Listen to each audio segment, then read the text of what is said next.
नमस्कार, आप देख रहे हैं जनता मांगे जवाब। मैं हूं आपके साथ कृतिका मिश्रा। आज हम इस डिबेट में बात करेंगे मध्य प्रदेश विधानसभा के विशेष सत्र के महिला आरक्षण यानी आधी आबादी के अधिकार की वो बहस जो अब एक बार फिर सियासत में केंद्र में है। जहां लोकसभा में मामला अटकने के बाद अब मध्य प्रदेश विधानसभा में नारी शक्ति वंदन पर विशेष सत्र बुलाया गया, जहां महिलाओं को 33% आरक्षण देने के प्रस्ताव पर जोरदार चर्चा हुई। सरकार इसे महिलाओं के सशक्तिकरण की दिशा में ऐतिहासिक कदम बता रही है, लेकिन विपक्ष एक बार फिर प्रक्रिया और तकनीकी मुद्दों का हवाला देकर सवाल खड़े कर रहा है। अब ऐसे में सवाल यही है कि जब देश में महिलाओं को उनका हक देने की बात हो रही है तो क्या इस पर राजनीति होनी चाहिए? क्या विपक्ष सच में महिलाओं के अधिकार की लड़ाई लड़ रहा है या फिर हर बड़े फैसले में अड़ंगा डालना ही उसकी रणनीति बन गई है? चर्चा करेंगे, लेकिन उससे पहले देखिए एक खास रिपोर्ट।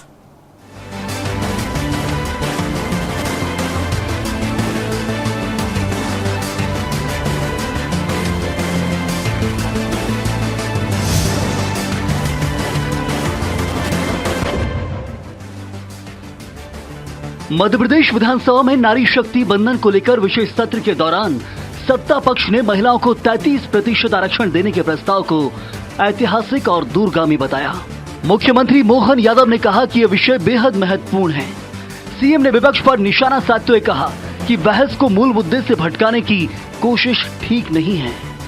उन्होंने सामाजिक सुधारों का उदाहरण देते हुए कहा कि देश में महिलाओं के अधिकारों के लिए लंबे समय से संघर्ष होता रहा है और अब केंद्र सरकार ने इसे आगे बढ़ाने का ठोस प्रयास किया है। वहीं दूसरी ओर विपक्ष ने महिला आरक्षण को लेकर अपनी अलग राय रखी। नेता प्रतिपक्ष उमंग सिंघार ने कहा कि बिना परिसीमन के भी इस कानून को लागू किया जा सकता है और इस पर तत्काल चर्चा होनी चाहिए। हालांकि सदन में नियम और परंपरा को लेकर सत्ता पक्ष और विपक्ष के बीच तीखी बहस देखने को मिली। कैबिनेट मंत्री विश्वास सारंग ने महिला आरक्षण को लेकर विपक्ष की ओर से उठाए जा रहे सवाल पर तंज कसा है। 543 सीटें वर्तमान में लोकसभा में है, 230 सीटें मध्य प्रदेश में विधानसभा में। वर्तमान सीटों पर आरक्षण क्यों नहीं? परिसीमन जनगणना अपनी जगह, उसको आप क्यों जोड़ रहे हो महिला आरक्षण से? अगर महिलाओं की आप सम्मान की बात करते, नारी वंदन की बात करते, तो तत्काल 33% आरक्षण को लेके हमारी रणनीति है और इसी को लेके हमने आशास की संकल्प लगाया है। कांग्रेस और विपक्ष के नेता हर समय महिला विरोधी काम करते हैं। अब कहाँ गई प्रियंका जी जो नारा लगाती थी कि लड़की हूं लड़ सकती हूं? ममता दीदी भी तो महिला हैं। राहुल गांधी जी से लेकर सोनिया गांधी से लेकर और विपक्ष के हर नेता ने एक बड़े काम को रोकने का प्रयास किया। बहरहाल महिला आरक्षण को लेकर छिड़ी ये बहस अब केवल सदन तक सीमित नहीं रही, बल्कि ये मुद्दा सियासत के केंद्र में आ गया है। मोहन सरकार इसे महिलाओं के सशक्तिकरण की दिशा में ऐतिहासिक पहल बता रही है, तो वहीं विपक्ष प्रक्रिया और समय को लेकर सवाल उठा रहा है। लेकिन बड़ा सवाल यही है कि जब महिलाओं को उनका अधिकार देने की बात हो रही है तो क्या इस पर सहमति बननी चाहिए या फिर राजनीति हावी रहेगी? अब नजर इस बात पर भी होगी कि आने वाले समय में इस मुद्दे पर क्या ठोस फैसला निकलता है या नहीं। Payal Chaurasia, special desk report, Bhopal. और जहां देश भर में नारी शक्ति वंदन अधिनियम को लेकर टकराव देखा जा रहा है, उसी को लेकर चर्चा करेंगे। खास पैनल हमारे साथ जुड़ गया है। वंदना त्रिपाठी भाजपा प्रवक्ता हमारे साथ जुड़ गए। मैम स्वागत है। स्वतंत्र सिंह चौहान जी कांग्रेस के प्रवक्ता हमारे साथ जुड़े हुए हैं। सर आपका भी बहुत स्वागत है। और कल्पना शर्मा वरिष्ठ पत्रकार हमारे साथ जुड़ गए। मैम आपका भी स्वागत है। स्वतंत्र सिंह जी, सबसे पहला सवाल तो आप ही से, महिला आरक्षण बिल आप लोग लागू क्यों नहीं होने दे रहे हैं? बीजेपी की ओर से छवि बनाई जा रही है आप लोगों की कि आप लोग महिला विरोधी हैं। क्यों इतनी आपत्ति, क्यों इतना विरोध, क्यों इतना टकराव? सर्वप्रथम तो ये सवाल ही गलत है कि कांग्रेस पार्टी महिला आरक्षण विधेयक लागू करने नहीं दे रही है।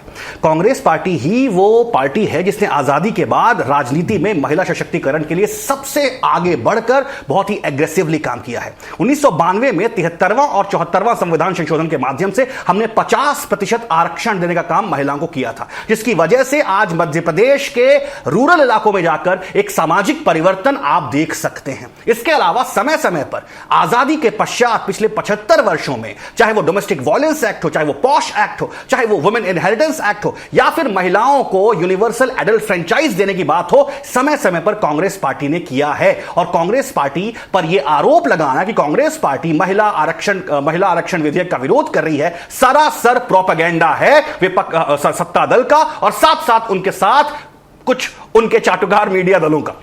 ठीक है, तो फिर वॉकआउट क्यों कर दिया सदन से?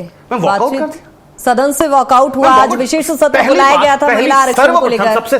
सबसे पहली बात यह है मैडम, सबसे पहली बात यह है कि महिला आरक्षण का विरोध हम कहां कर रहे हैं। जैसा कि आप सबने देखा कि उमंग सिंघार जी ने यह बात बोली कि तत्काल इसी स्वरूप में 543 संख्या बल पर क्यों किसी प्रकार का महिला आरक्षण 33% नहीं दिया जा सकता। जब 2023 में ये बिल पेश हुआ था तो हमने पूरा समर्थन सरकार का किया था और उसके बाद इस बिल को पास भी कराया था। आज सिर्फ मांग इतनी है कि ये महिला आरक्षण की आड़ में एक ऐसी व्यवस्था क्यों बनाई जा रही है जिससे इस देश का लेवल प्लेइंग फील्ड ही डिस्टर्ब हो जाए और भाजपा को सदैव सत्ता में रहने की एक कुंजी मिल जाए। यह महिला आरक्षण की आड़ में यह गलत परसीमन लागू करके और जातिगत जनगणना को बाईपास करने की कोशिश क्यों की जा रही है। हमारा सवाल सिर्फ इतना है कि महिला आरक्षण विधेयक वर्तमान स्वरूप में अभी के अभी लागू क्यों नहीं हो सकता।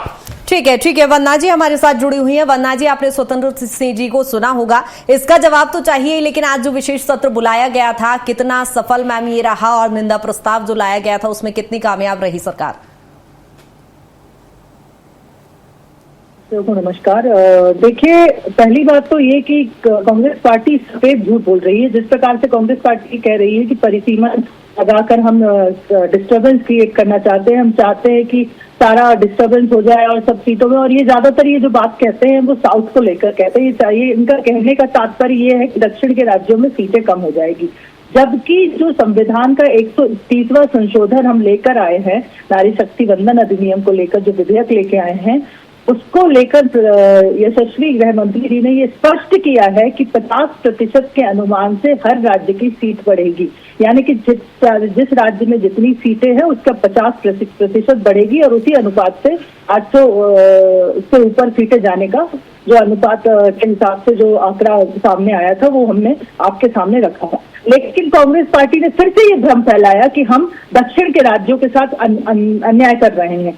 किस प्रकार का अन्याय हो रहा है? जब 50% के अनुपात से सारी सीटें बढ़नी है तो 500 से अगर 800 से ऊपर चली जाएंगी सीटें तो उससे हमारी नारी शक्ति को 33% का आरक्षण भी मिल जाएगी, जो वर्तमान सीटें हैं वो डिस्टर्ब नहीं होंगी और 33% आरक्षण के साथ हमारी नारी शक्ति नेतृत्वकर्ता और नीति निर्माता बनेगी। तो इनको क्या आपत्ति है उसमें? रही बात परिसीमन की, जब ये बात करते हैं तो 2011 के सेंसस को लेकर अगर हम उसको परिसीमन को अप्लाई करना चाह रहे हैं, लागू करना चाह रहे हैं, तो उसमें भी इनको आपत्ति है। तो क्यों आपत्ति है? अगर 2011 में सेंसस हुआ था और उसको लेकर अगर हम इसे लागू करना चाह रहे हैं तो उसके पीछे भी हमारी बहुत स्पष्ट मंशा है कि हम चाहते हैं कि 2028 और 29 का जो चुनाव है उसमें हमारी नारी शक्ति को आरक्षण मिले, हमारी नारी शक्ति पार्टिसिपेट करे। वरना अगर हम जनगणना के लिए बैठेंगे उसके बाद से परिसीमन होगा, उसका इंतजार करेंगे तो ये सारी चीजें लागू होते होते 6 से 7 साल चले जाएंगे और अगले चुनाव में हमारी नारी शक्ति को 33% का आरक्षण नहीं मिल पाएगा।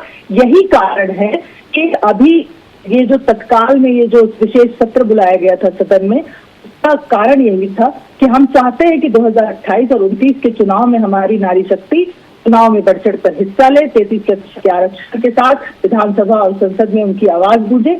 और ये सारी बातें बिल्कुल स्पष्ट है, क्लैरिटी के साथ ये बात सदन में भी माननीय अमित शाह जी, माननीय प्रधानमंत्री जी स्पष्ट कर चुके हैं। किसी राज्य के साथ कोई अन्याय नहीं होगा, किसी जाति के साथ कोई अन्याय नहीं होगा, किसी नारी के साथ कोई अन्याय नहीं होगा और ना ही सीटों के वितरण में किसी भी प्रकार का कोई घोटाला होगा।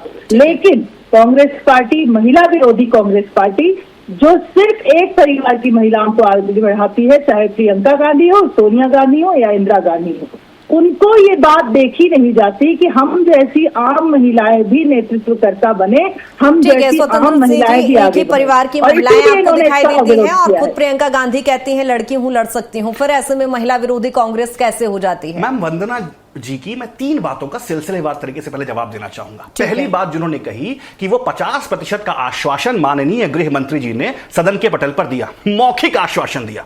यह पहली बार भारतीय संसद में हो रहा है कि एक गृह मंत्री मौखिक आश्वासन दे रहे हैं और उस मौखिक आश्वासन के बल पर हम संविधान संशोधन की एक नींव तैयार कर दें। पहली चीज, मौखिक आश्वासन दिया गया था। दूसरी बात, 50% की समानुपातित वृद्धि हर राज्य में। अब मेरी बात को जरा गौर से सुनिएगा वंदना जी, मेरी प्रिय बहन।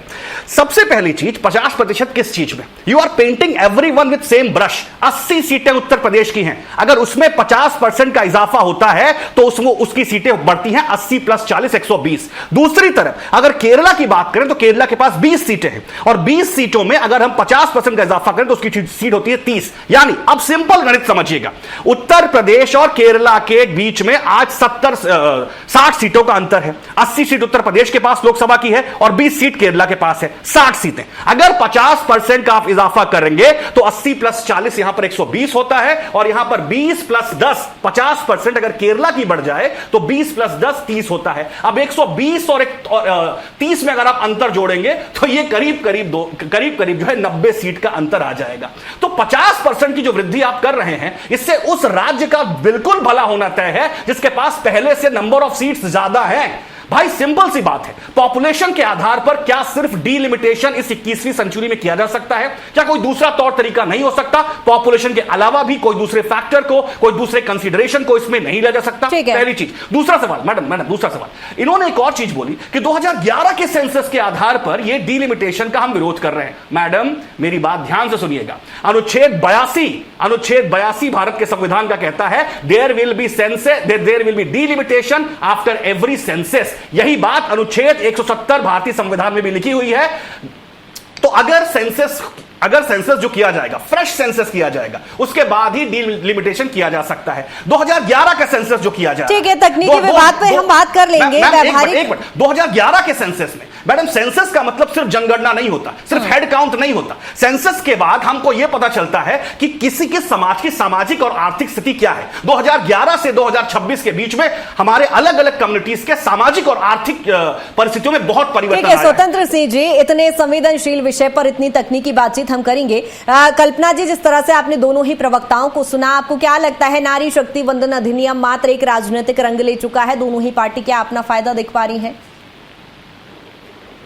क्लियर है सारी चीजें कि लागू किया जा सकता था, किया नहीं गया। लंबा समय इसको फिर से दे दिया जाएगा। जो एक आशा जगी थी कि महिलाएं राजनीति में अपने आप को प्रूव कर पाएंगी, फ्रंट फेस पे आके लड़ाई लड़ सकती हैं, लोग महिलाओं के हित में बात रख सकती हैं, उसके रास्ते रोक दिए गए हैं। लेकिन इतना सरल नहीं, राजनीतिक पार्टियों की अगर इच्छा शक्ति इतनी अच्छी है, आने वाले इलेक्शन में दिख सकता है कि आप उतनी सीट बढ़ाकर महिलाओं को अपने अधिकार क्षेत्र से तो दे सकते हैं, उसमें देख लीजिए। लेकिन क्योंकि एक राजनीतिक महिला वोट बैंक की राजनीति के लिए इस्तेमाल होने के लिए बहुत सामान्य, बहुत इजीली उपलब्ध चीज है, समझी जाती है, तो मुझे ऐसा लगता है इससे ज्यादा और राजनीतिक पार्टियां इससे आगे महिलाओं को नहीं समझना चाहती। और हित की बात अगर करनी थी, ये बात सच है कि आप अभी लागू क्यों नहीं कर देते? जो इलेक्शन हुए थे उनमें आपने कितने % सीटें महिलाओं को दी? सबसे बड़ी बात ये भी उठती है, साथ दोनों ही राजनीतिक पार्टियां अच्छे से जानती हैं कि हमने महिलाओं को किस तरह से सिर्फ और सिर्फ वोट बैंक की राजनीति के लिए इस्तेमाल किया, और भविष्य में भी उनके नाम पर राजनीति जिस तरह से की जा रही है वो बंद नहीं होने वाली है, वो बढ़ने वाली है। चाहे हिमाचल की बात कर लो, चाहे मध्य प्रदेश, चाहे अन्य राज्यों की बात कर लो, जहां महिलाओं को 1500 और 3000 रुपए देकर सिर्फ लॉलीपॉप पकड़ाया जाएगा, उससे ज्यादा उनके हित की बात, क्योंकि राजनीति में अगर वो फ्रंट पर आएंगी तो सिंपल सी बात है, वो अपने हक की लड़ाई लड़ सकती है, अपनी बातें रख सकती है। तो कोई राजनीतिक पार्टियां उलझाना चाहती है उन विषयों में जिनका समाधान बहुत इजीली हो सकता था, लेकिन दोनों ही पार्टियां या सभी पार्टियां मिलकर सिर्फ और सिर्फ महिलाओं का इस्तेमाल करने पर तुली है प्रतिक्रिया। ठीक है वंदना जी, जिस तरह से कल्पना जी ने भी कहा कि क्या सिर्फ महिलाएं एक राजनीतिक षड्यंत्र के लिहाज से इस्तेमाल की जाने वाली वस्तु रह गई है, और दूसरी चीज कि क्या परिसीमन के बिना महिला आरक्षण बिल लागू होना संभव है? पहली चीज तो ये कि देखिए, कल्पना जी ने जो बात कही कि महिलाओं को राजनीति में वोट बैंक का इस्तेमाल किया जाता है, तो कांग्रेस पार्टी ने ये काम किया होगा, पर भारतीय जनता पार्टी ने अभी भी मैं आपको स्पष्ट कर दूं कृतिका जी कि हमारे जब संगठनात्मक नियुक्तियां होती हैं, हमारे यहाँ संगठन में भी चाहे मंडल की नियुक्तियां हो चाहे जिले की नियुक्तियां हो, 33% से ज्यादा का आरक्षण महिलाओं को ऑलरेडी दिया गया है। अभी भी हमारे यहाँ जब नियुक्तियां होती है तो ये बात ध्यान रखी जाती कि जो भी लिस्ट बनती है उसमें महिलाओं को 33% स्थान दिया जाए। तो ये चीज तो हम चाहते हैं कि देश में भी लागू हो जाए, बस उसी के लिए हम ये सब कर रहे हैं। माननीय यशस्वी प्रधानमंत्री मोदी जी, माननीय यशस्वी गृह मंत्री जी जो ये कर रहे हैं वो यही चाहते हैं कि संसद और विधानसभा में भी हमारी बहनों की गूंज सुनाई दे। और दूसरी बात ये कि जब आप परिसीमन की बात करती हैं, सेंसस की ये बात करते हैं, तो देखिए श्रद्धेय अटल बिहारी वाजपेयी जी की सरकार ने 2001 में ये बात तय करी थी कि अगला जो सेंसस होगा वो 2025 के बाद, यानी कि परिसीमन आयोग का जो गठन होगा वो 1 जनवरी 2026 को होगा और वो अपना काम करेगा, वो परिसीमन करके और हमें बताएगा कि कितनी जनसंख्या जातिगत है। तो ये तो कानून के हिसाब से चल रहा है, लेकिन हमने ये कोशिश करी कि 2011 के सेंसस को उठा के उसके आधार पर जो भी कार्यशैली है या कार्य प्रक्रिया है उसको लागू करके और महिलाओं को 2028 और 29 के ही चुनाव में आरक्षण देने का कार्य किया।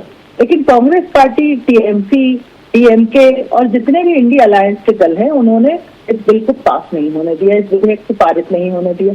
उसका कारण है ये लोग नहीं चाहते कि महिलाएं नेतृत्व करें।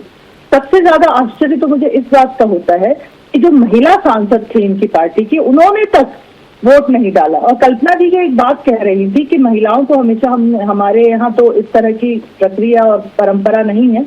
और आपको याद होगा कृतिका जी, पिछली बार जब लोकसभा की सीटों का वितरण हुआ था तो हमारे यहाँ से काफी सारी सांसद लोकसभा में आज भी आप देख सकती हैं कि है मध्य प्रदेश से, लेकिन जब और हर जाति की हैं, हर वर्ग से हैं। लेकिन जब कांग्रेस पार्टी की बात करते हैं, कांग्रेस पार्टी ने 29 में से मात्र 1 टिकट महिला को दिया था और वो महिला भी एक नेता पत्नी ही। तो क्या कांग्रेस पार्टी में नेत्रियों की इतनी कमी हो गई है, नेत्रियों का अकाल आ गया है कि 29 में से 28 सीटें पुरुषों को और 1 सीट। ठीक है वंदना जी, खैर इसका काउंटर हेमंत कटारिया इस समय कर रहे हैं। उनका कहना है कि हमने पहली प्रधानमंत्री इंदिरा गांधी को पहली महिला प्रधानमंत्री दी। ठीक है, वो सारी बात ठीक है, लेकिन जिस तरह से स्वतंत्र सिंह जी मैम कह रही हैं कि वाकई कहीं ना कहीं महिला विरोधी चीजें आपकी यदि शुरुआत से ही रही है, परिसीमन के बिना अगर महिला आरक्षण बिल को लागू करना संभव था तो फिर आपके कार्यकाल में क्यों नहीं कर लिया गया?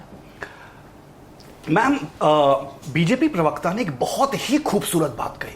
उन्होंने बातों बातों में जिक्र किया इस देश के एक बहुत ही महत्वपूर्ण महान प्रधानमंत्री का, श्री अटल बिहारी वाजपेयी। अब अटल बिहारी वाजपेयी से भाजपा को कुछ सीखना चाहिए।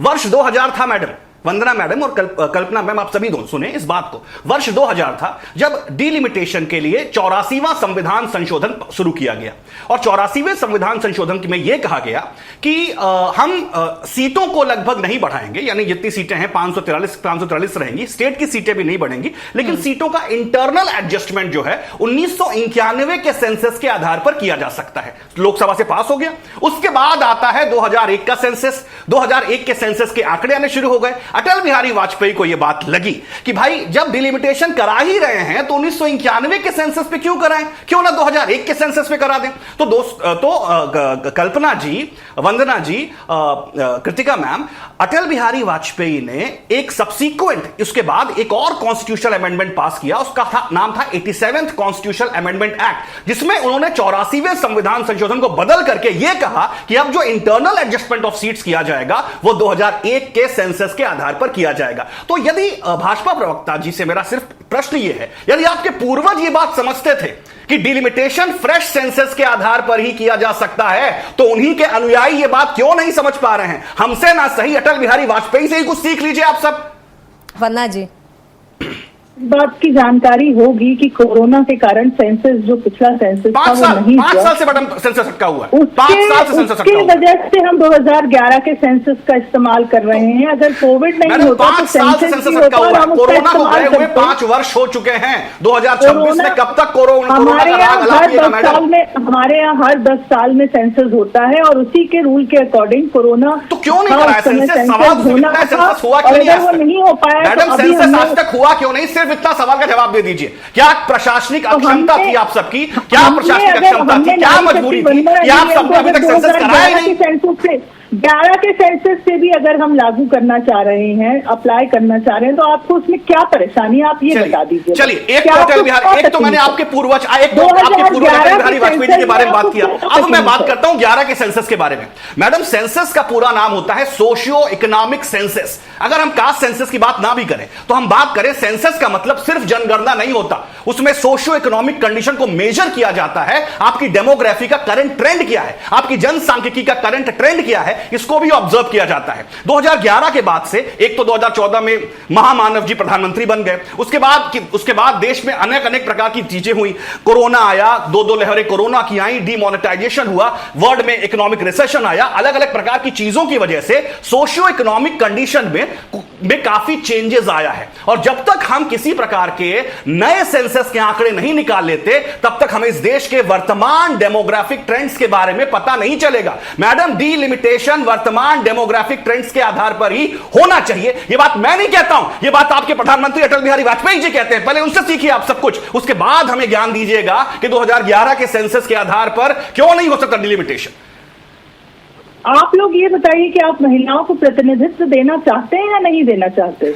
मैडम, जिस प्रकार से आपकी पार्टी मैडम 2008 में मनमोहन सिंह, सुनिए मैडम, महिलाओं का प्रतिनिधित्व, जी मैं सवाल का जवाब दे रहा हूं। आपका एक सवाल था मैडम, मैं जवाब दे रहा हूं। महिलाओं का प्रतिनिधित्व सबसे पहले 1992-93 में मध्य प्रदेश ने पंचायत और नगरीय स्तर पर 50% का आरक्षण दिया। मैडम सुनिए बात को, 2008 में 2008 में मैडम 2008 में मनमोहन सिंह के सेकेंड टेन्योर में हमने राज्यसभा से बिल पास कराया, लोकसभा में जाकर बहुत सारी पॉलिटिकल पार्टीज में उसको अड़ंगा डाल दिया, उसमें कुछ बीजेपी के भी लोग थे। 2008 या 9 के आसपास मनमोहन सिंह की सरकार ने राज्यसभा से पास कराया। राज्यसभा से पास कराना कठिन होता है, तो लागू क्यों नहीं किया आपने?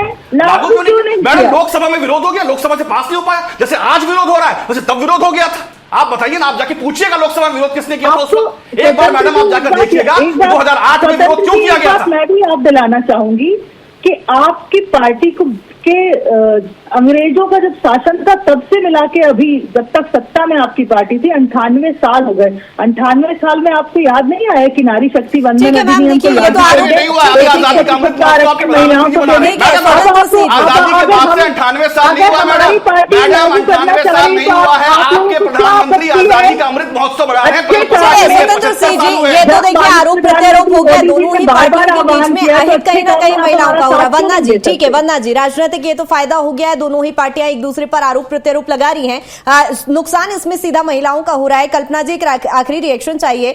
परिसीमन बनाम तुरंत इसे लागू करने की मांग की जा रही है। अब ये आप बताइए कि दोनों में से क्या जो तकनीकी कानूनी लड़ाई बताई जा रही है वो सही है, या इसे तुरंत लागू करने के लिए जो महिलाओं के हित के बारे में सोचा जा रहा है वो सही? क्या सही है पूरा विवाद जो टकराव आप देख पा रही हैं? देखिए, ये बात सच है कि 2023 में जो चीज पास हो चुकी थी उसको अचानक से परिसीमन से जोड़कर जिस तरह से प्रेजेंट किया गया, उससे विपक्ष सभी एकजुट हुए और सत्ता पार्टी चाहती तो इसको बहुत अच्छे तरीके से, आपके पास समय था, आप जनगणना करवा सकते हैं, लेकिन आपने नहीं कराई। तो कहीं ना कहीं ऐसी मजबूरी आज के डेट में चल रही है, ये समझ से परे है। तो चीजें तो आपको समझनी पड़ेगी अगर महिला हित की आप बात करने निकले हैं। और लेकिन इसके साथ साथ मैं ये भी कहूंगी कि परिसीमन होने से कोई दिक्कत इसलिए नहीं होगी कि देखिए किसी के घर में 4 सदस्य हैं तो सिंपल सी बात है, उसके घर में राशन उतना ही आता है 4 सदस्य जितना, जिसके घर में 10 सदस्य होते हैं राशन उतना ही आता है। तो इसी तरह से सीटों का बंटवारा भी हो सकता है, वो बहुत बड़ा विषय नहीं है। लेकिन मेरा फिर भी यही कहना है कि आप जब तक चीजों को क्लियर नहीं करेंगे, जब तक आप राजनीति में उलझा के रखेंगे इन सारे विषयों को, तब तक ये राजनीति के चक्कर में सिर्फ और सिर्फ महिलाएं पिसती रहेंगी। और दोनों ही राजनीतिक पार्टियां बहुत अच्छे से जानती हैं कि इसको उलझा के रखो, हित में बड़े बड़े पोस्टर होर्डिंग लगाओ, और उसके बाद महिला हित की जब बात आएगी तो सिर्फ और सिर्फ ढाक के 3 पार्ट से ज्यादा और कुछ बिल्कुल कल्पना जी, यानी कहीं ना कहीं अभी नारी शक्ति वंदन अधिनियम राजनीति के भेंट चढ़ गया है। बहुत शुक्रिया कल्पना जी तमाम चर्चा के लिए। स्वतंत्र सिंह जी आपका भी बहुत शुक्रिया, वंदना जी आपका भी बहुत शुक्रिया तमाम चर्चा के लिए। तो जिस तरह से आप देख रहे हैं, महिला आरक्षण बिल को लेकर सियासी टकराव इस समय लगातार जारी है, जहां महिला आरक्षण को लेकर बहस इस समय तेज है और सरकार इसे आधी आबादी को उनका हक देने की ऐतिहासिक पहल बता रही है। सीएम डॉक्टर मोहन यादव का कहना है कि इस मुद्दे पर सार्थक और केंद्रित चर्चा होनी चाहिए, लेकिन विपक्ष एक बार बार फिर प्रक्रिया और तकनीकी सवालों में उलझा नजर आ रहा है। अब बड़ा सवाल यही है कि क्या महिला आरक्षण जैसे अहम मुद्दे पर सभी दल एकजुट होंगे या फिर सियासत ही इस फैसले की राह तय करेगी। फिलहाल इस बहस में इतना ही। मुझे दीजिए इजाजत। नमस्कार।